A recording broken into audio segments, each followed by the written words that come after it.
Selamat petang, salam sejahtera. Terima kasih karena bersama dengan saya di Nazilin Unity Channel. Terima kasih karena Anda telah menegur beberapa video sebelum ini. Ada yang kata, janganlah sebut aku, kalau boleh panggillah kami Anda. Oke, saya minta maaf. Saya sudah terbiasalah, memang entahlah, terbiasa memanggil diri dengan aku dan kamu. Jadi kali ini kita akan usahakan untuk memperbaiki channel ini supaya kita beradab menggunakan saya dan Anda. Kalau tersasul tuh ampunkanlah saya ya.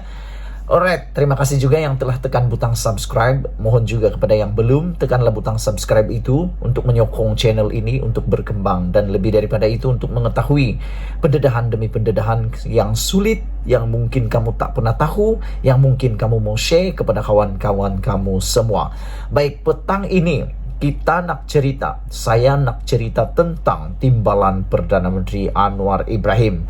Ada 5 orang yang dalam radar Anwar Ibrahim menurut tinjauan, risikan dan laporan yang sampai kepada saya. Ada 5 timbalan Perdana Menteri yang mungkin akan dipilih oleh Datuk Seri Anwar Ibrahim, Perdana Menteri kita. So, kamu kena ikut satu persatu, mana yang paling sesuai, kau boleh pilih, kau boleh komen, tinggalkan komen kamu kalau kamu setuju dengan orang tua, ataupun kamu tak nak langsung, Anda tak nak langsung senarai orang itu. Tadi konten saya yang saya telah post baru beberapa menit yang lepas, disenarai hitamkan beberapa orang ahli parlimen ataupun ahli korporat ataupun teknokrat yang jangan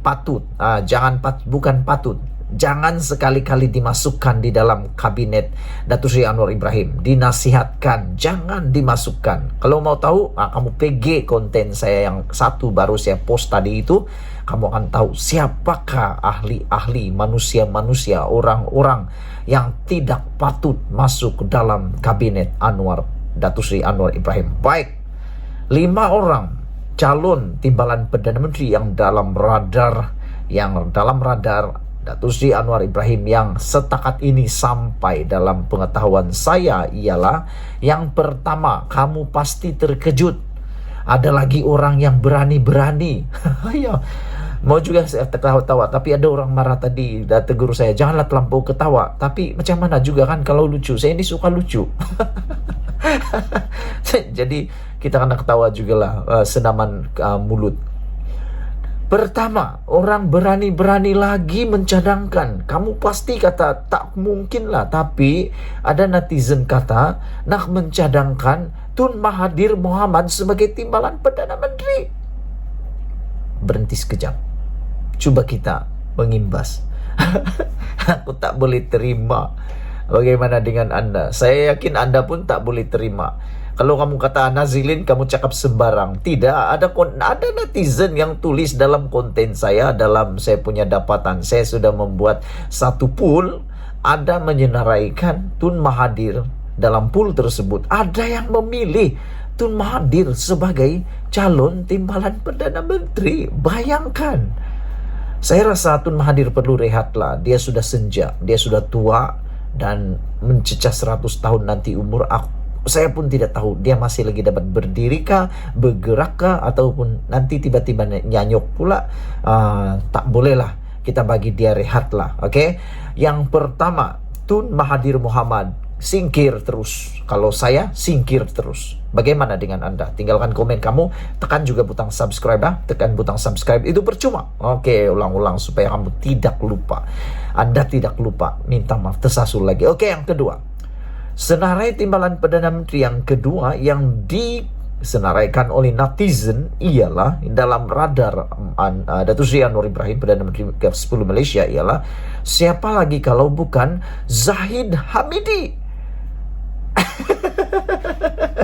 Ini memang saya rasa kamu pun tidak mau. Tapi ada beberapa pemimpin tertinggi UMNO menyenaraikan Datuk Seri Zahid Hamidi sebagai timbalan Perdana Menteri karena menurut mereka Zahid Hamidi berkelayakan dari segi pengalaman dan juga hierarki dalam parti, kata mereka. Apa pendapat Anda semua? Pada pendapat saya, tidak layak. Kenapa? Kerana Zahid Hamidi mempunyai kes dan dia masuk dalam kluster mahkamah, tidak patut dipilih. Dia patut memimpin Barisan Nasional dan UMNO terlebih dahulu, bangkitkan semula parti itu.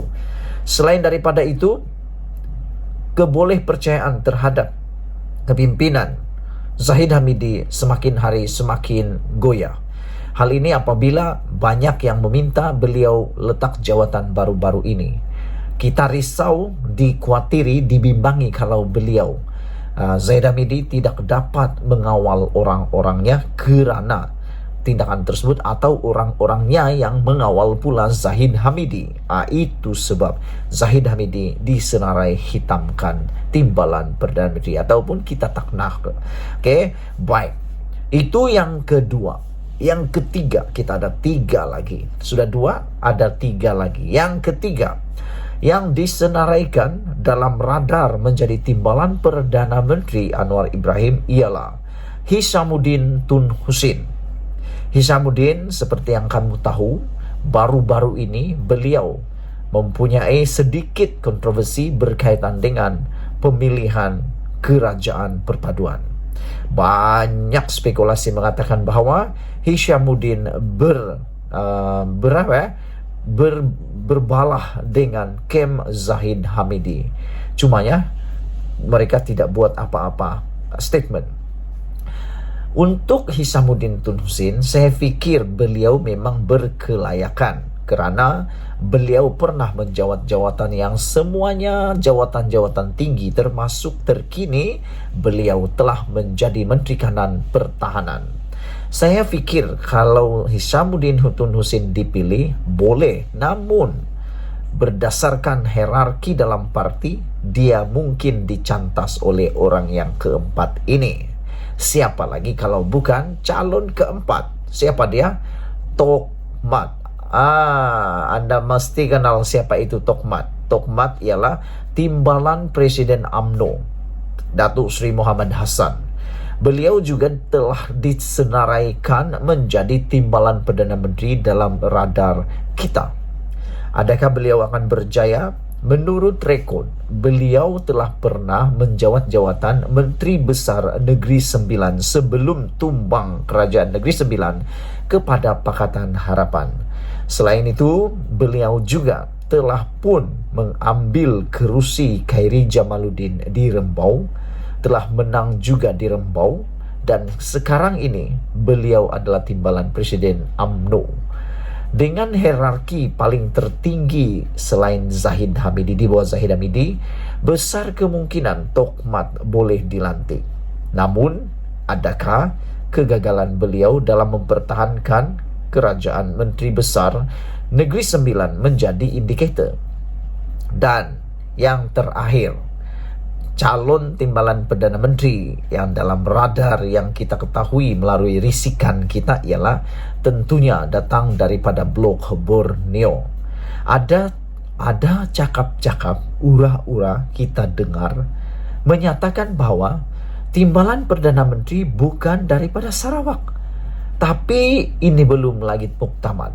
Ada kawan-kawan cakap mungkin bukan dari Sarawak, walaupun GPS mempunyai bilangan kerusi paling banyak untuk N Block Borneo. Tetapi ada yang mencadangkan timbalan Perdana Menteri ialah Safi Afdal, kerana kita pun tahu yang duluan menyokong kerajaan perpaduan, menyokong kerajaan Anwar Ibrahim ialah Safi Afdal melalui Parti Warisan. Meskipun hanya ada tiga saja kerusi, tapi jangan dilupa, pada pemilihan kali ini bukan berdasarkan berapa bilangan kerusi, kata yang viral baru-baru ini yang kita ketahui. Tidak semestinya banyak kerusinya, banyak dia dapat ataupun besar dia punya jawatan, kata viral tersebut. Jadi aku fikir mungkin juga ada harapan Safi Afdal, tetapi untuk balasan kepada pertukaran ini ialah GPS mungkin akan diberikan lebih banyak jawatan-jawatan berimpak tinggi seperti yang dinyatakan oleh ahli Parlimen Sarawak baru-baru ini. Apakah jawatan-jawatan berimpak tinggi tersebut?